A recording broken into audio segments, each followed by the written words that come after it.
I.S.U.P.K.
Chapter 28, verse 1.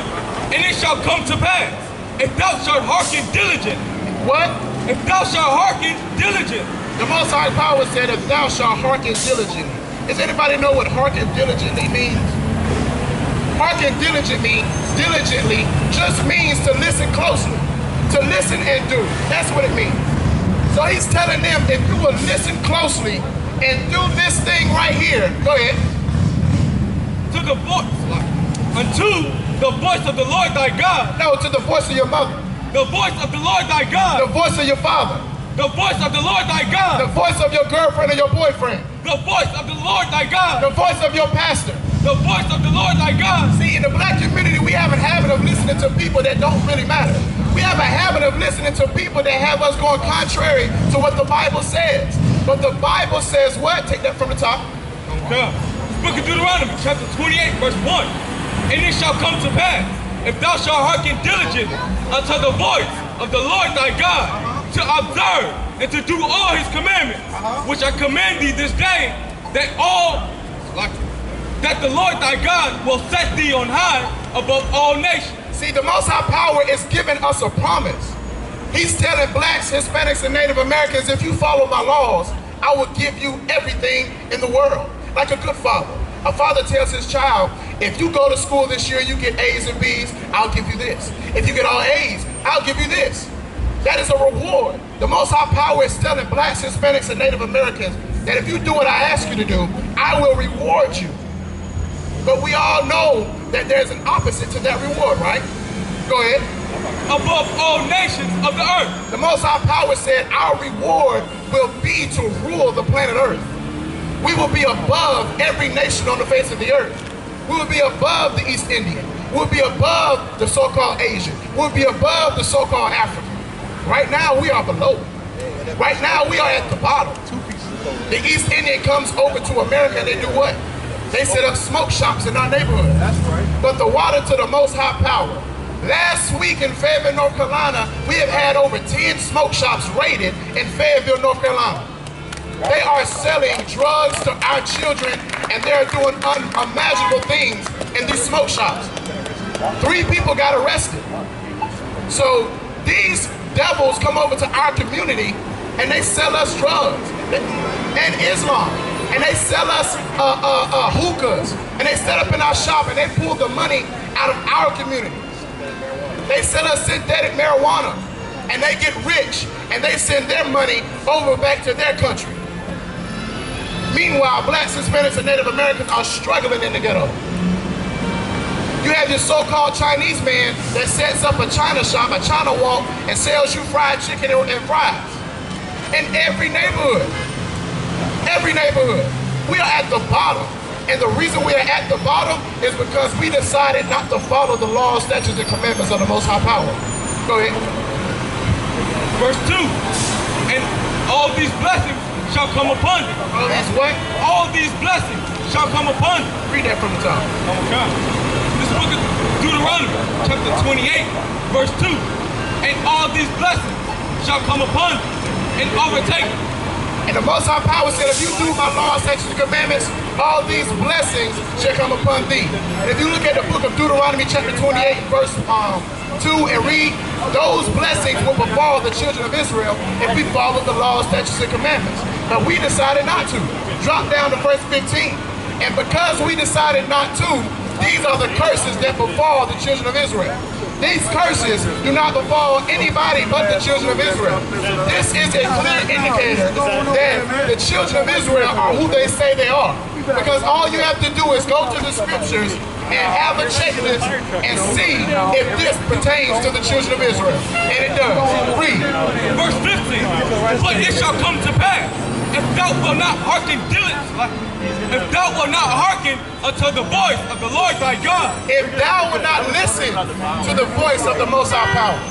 If blacks, Hispanics, and Native Americans decide that we want to be disobedient, and we decide that we want to keep sleeping with whores, we decide that we want to eat pork, shrimp, crab, and lobster, we decide that we want to celebrate Christmas and Thanksgiving and New Year's and Veterans Day, if we decide to omit if we decide not to do what the Most High Power told us to do, what will happen?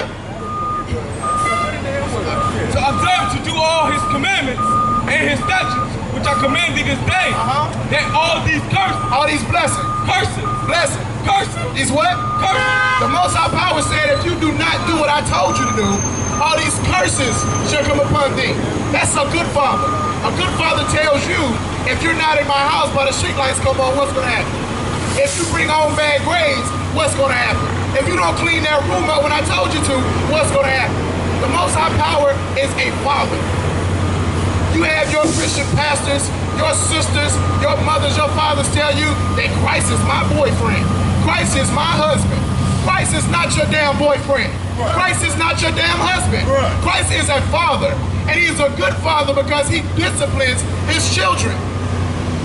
And right now, blacks, Hispanics, and Native Americans are being disciplined for our disobedience in America and all over the world. Because we decide that we don't want to follow the laws, statutes, and commandments. And the laws are not grievous. The laws are not hard to follow.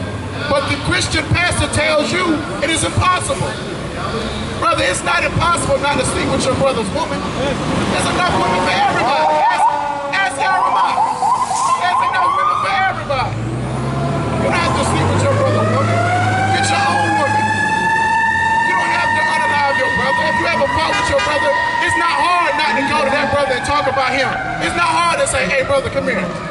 You know what you did the other day, I ain't like it. And we need to solve it right now. That ain't hard. But your pastor tells you it is impossible. The Most High Power has given us laws, statutes, and commandments that fit us, that fit our culture, that fit our narrative, that fit who we are. We are natural to this. We are natural to the laws, statutes, and commandments. That means we already have an understanding of it. A brother pushes you or bumps into you when you're walking in the street. It's not hard to say, hey, Salah, my bad, brother. My bad. It's not hard to make sure that your brother feels love and that you're there for your brother. To look out for your brother. If I got it, you got it. You got it, I got it. That's not hard. That's not hard. But in America, we do not do these things. And according to what the Bible says, this will befall us. Go ahead. All these curses shall come upon thee and overtake thee. And over what? And overtake thee. Verse 16. Cursed shall thou be in the city. Cursed shall thou be in the city. And blacks and Hispanics are cursed in the city. Blacks and Hispanics are cursed in the city. Just look at downtown Raleigh. We have who's homeless on the streets of downtown Raleigh? Who's on drugs and on downtown Raleigh? Who is that? It's us. It's us. Blacks, Hispanics, and Native Americans.